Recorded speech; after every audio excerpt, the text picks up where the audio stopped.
Queria chamar um pouquinho o professor Marco Antônio Villa para conversar com a gente sobre esse assunto. Professor que chega agora para se juntar ao time aqui do Novo Dia da CNN Brasil. Professor, bom dia, boa quarta-feira para o senhor. Nós ouvimos aí o relato do Américo, né? Não há nenhum sinal, um ano de invasão depois de amanhã, nenhum sinal de arrefecimento, muito pelo contrário. A Rússia agora deixa o único tratado nuclear, do qual participava junto dos Estados Unidos, retórica violenta, ataques se intensificaram e a diplomacia chinesa na Rússia, não se sabe exatamente qual é o papel que os chineses vão desempenhar em mais essa visita. Até agora não é o papel que o Ocidente esperava.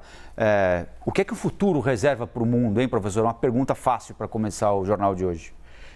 Bom dia, Colombo, bom dia a todas e todos que nos acompanham. É uma situação extremamente complexa. Terceira Guerra Mundial, primeiro, isso aí é exagero, né? Porque não haverá vencedores, só perdedores, porque no limite você pode ter um conflito atômico, um conflito nuclear, e aí nós sabemos o que pode acontecer. Então isso é exagero do presidente da Ucrânia. É necessário muito cuidado ao tratar dessa questão. De um lado, o invasor, o agressor é a Rússia, o Putin governa de forma ditatorial, isso é um problema interno da Rússia, aliado à máfia russa. Os seus adversários sempre caem da janela, incrível como os adversários do Putin se desequilibram nas janelas e morrem de forma sempre muito estranha, né? Tudo isso nós sabemos.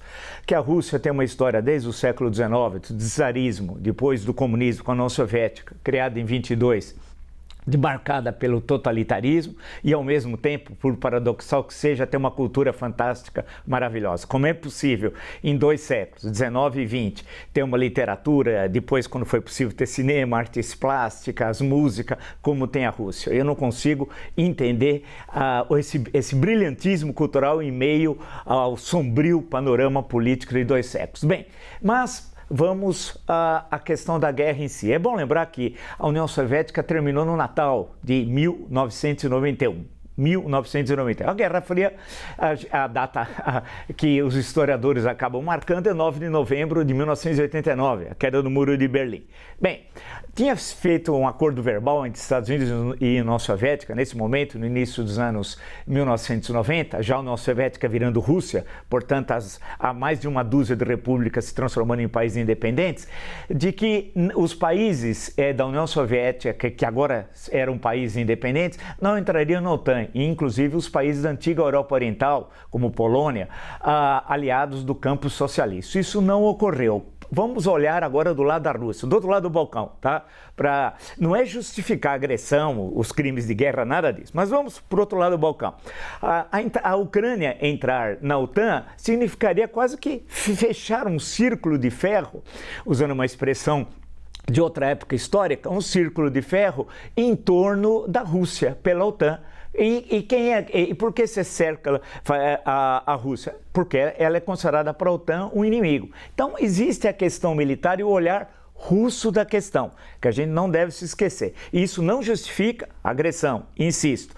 Por outro lado, se não for sentar na mesa de negociações, essa guerra não termina.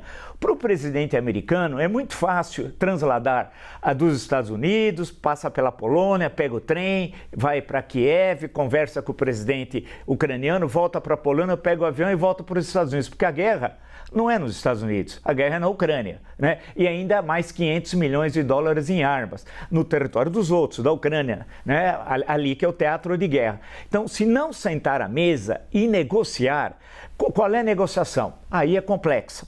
Para ser muito sintético, a questão é difícil. A Crimeia, por exemplo. A Crimeia é russa. Eu sei que esse é um assunto complicado.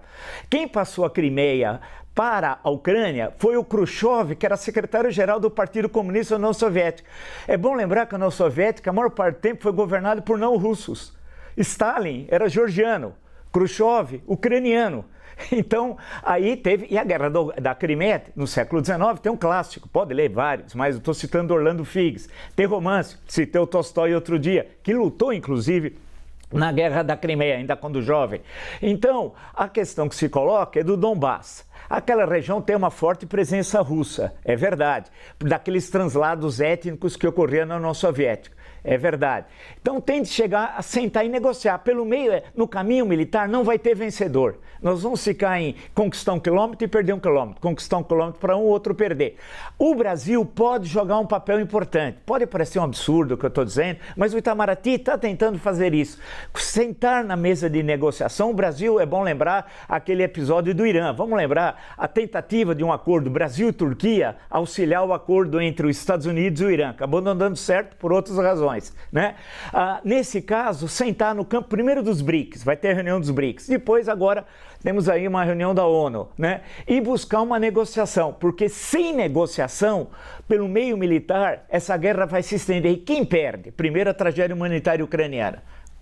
A economia russa não foi tão atingida como se falava. Pelo contrário, vai ter recessão, menos 2,2%, mas os menos 20%, estava tudo errado. Ela intensificou suas relações com a China e com a Índia, a Rússia, né? Lembrando que a China tem um PIB 10 vezes superior ao da Rússia. E, por fim, o prejudicado foi a economia europeia. Se você pegar os índices, por exemplo, da questão energética, especialmente o caso da Alemanha, que foi duramente atingida pela guerra. Então, para os Estados Unidos, pensando em termos geopolíticos, você sabe que em política externa você tem interesse, não tem amigos, né?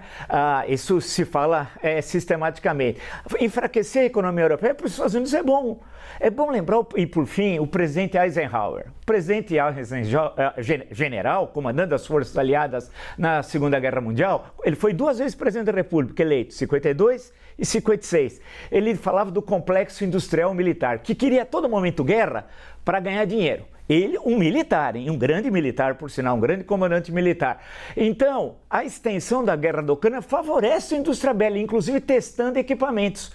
É chato, é desagradável dizer isso, mas é a verdade histórica. Estão testando equipamentos ali, para ver o que é bom, tanque, aviões, metralhadoras, etc., mísseis, etc., etc.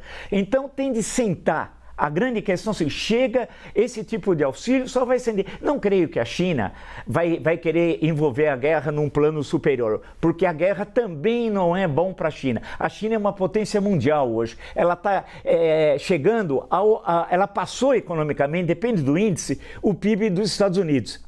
É a questão, eu falei aqui, da armadilha de Tucídides. Tucídides escreveu o clássico História da Guerra do Peloponeso. O livro é inacabado. Qual era a potência dominante? Esparta. Qual é a potência emergente? Atenas. Ele fala, vai ser um conflito inevitável, porque a potência emergente vai bater de frente com a potência dominante, e deu na Guerra do Peloponeso durante mais de 3 décadas, e a Grécia a partir dali entra numa crise que vai levar depois à conquista macedônica, etc, etc. Nós estamos vivendo uma situação parecida, Estados Unidos aqui em cima e China.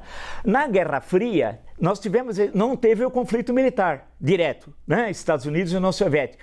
Agora, terá ou não terá? Creio que não haverá, mas a região Ásia-Pacífico para a China é muito mais importante do que a Ucrânia, porque a região Ásia-Pacífico para a China é dela, entre aspas, a sua influência política, e não dos Estados Unidos, que desde 1945, especialmente após a derrota do Japão, tem o domínio da região. É uma situação, portanto, muito complexa e só vai resolver sentando. E o Brasil pode jogar um papel fundamental. O Lula, com todos os defeitos do mundo que tem, ele é internacionalmente reconhecido como um bom negociador. E as pessoas confiam na palavra do Brasil, porque tem uma história o Brasil, desde o Barão do Rio Branco até hoje, de participar de grandes negociações internacionais. E o Brasil pode jogar um papel importante.